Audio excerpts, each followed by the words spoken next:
আমি ইনভেস্টিগেশন কৰি আছোঁ যিখিনি কি মেকানিজম ইউজ হৈছে এক্সপ্ল'চিভ ইউজ হৈছে এইখিনি ইনভেষ্টিগেট কৰি আৰু কেনেকৈ কৰিছে এইখিনি কৰি আমি আইডেণ্টিফাই কৰি সোনকালে আৰেষ্ট কৰোঁ। স্যার, যাত্রী নিরাপত্তার কারণে রেলপথসমূহ ভালদরে পর্যবেক্ষণ করা নহয় নেকি?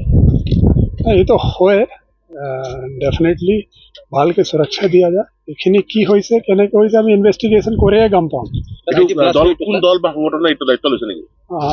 এতিয়ালৈকে কোনো অহা নাই, আমি ইনভেষ্টিগেশ্যন কৰি আছোঁ আৰু তাৰ পৰা ওলাম। আমি ইনভেষ্টিগেশ্যন কৰি আছোঁ, তাৰ পিছতে ক'ব পাৰিম। ইম্প্ৰুভড এক্সপ্ল'চিভ ডিভাইচে হয়। কিমান ডাঙৰ এটা অংশ ছিঙি গৈছিল বিস্ফোৰণৰ ফলত? Approximately 1.5 feet। স্যার কি হলো হ'ব পাৰে নেকি? স্যার এৰিয়াৰ এক্টিভ আছে নেকি? কি হলো হ'ব পাৰে নেকি?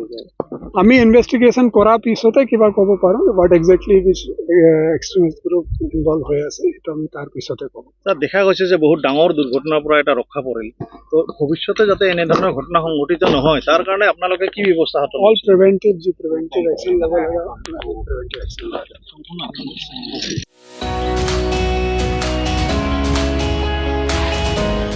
मोनसे फोसावथाय bachelor of vocational nursing care लानो गोसो गुदुं लाइमोनफोरनि थाखाय मोनसे गोजोनथाव खौरां। बाक्सा जिल्लानि सिङाव थानाय बरमायाव rural institute of health science group of vocational nursing एडुकेशनाव बेचलर अफ भकेशनेल नार्सिं केयारनि थाखाय मुं थिसननाय एबा एडमिशना सोलिगासिनो दं।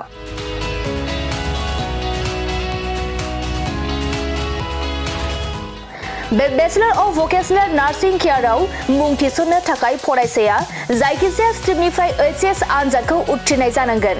लोगोसे बे बेचलर अफ भकेशनेल नार्सिं केयारनि सार्टिफिकेटनि भेलुआ डिग्री लेभेलनि समान आरो बे डिग्रीखौ Scope Global Skill University Bhopal Madhya प्रदेशनिफ्राय होनाय जागोन।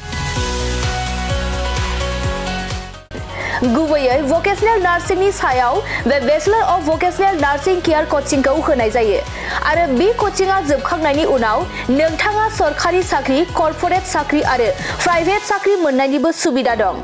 बिनि अनगायैबो बे कचिंआ जोबखांनायनि उनाव प्लेसमेन्ट साख्रिनिबो सुबिदाखौ नोंथाङा मोननो हागोन। बेनिखायनो जाय बिथांमोना बे bachelor of vocational nursing care कर्सखौ खालामनो गोसो थाबैनो नैबे 8723035865 जानबुं नम्बराव सुलाद लानानै गावनि मुंखौ थिसननो हागोन।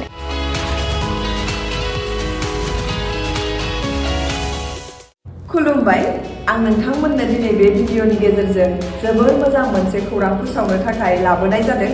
जोंनि बाक्सा जिल्लानि सिङाव थानाय बरमायाव rural institute of health science group of vocational nursing एडुकेशनाव bachelor of vocational in nursing केयारनि एडमिशना सोलिगासिनो दङ आरो बेयाव एडमिशन लानो थाखाय स्टुडेन्टआ जायखिजाया स्ट्रिमनिफ्रायनो 12 पास जानाय जानांगोन आरो बेनि सार्टिफिकेटनि भेलुआ ग्रेजुवेट लेभेल एबा डिग्री लेभेलनि समान आरो बे डिग्रीखौ Scope Global Skill University Bhopal Madhya प्रदेशनिफ्राय होनाय जागोन। स्पेसियेलि भकेशनेल नार्सिंनि सायाव बेस खालामनानै बे कर्सखौ होनाय जायो। कर्स कमप्लिट जाखांनायनि उनाव गभर्नमेन्ट जब, कर्परेट जब आरो प्राइभेट जबजों लोगोसे फार्दार मास्टार डिग्री खालामनो गोसोब्ला खालामनोबो हायो आरो बेयाव कर्स कमप्लिट जाखांनायनि उनाव प्लेसमेन्ट जबनिबो सुबिदा दङ। बिदिब्ला एथ' मोजां सुबिदाखौ जों मानो जोंनि आखाइनिफ्राय बारग'होनो?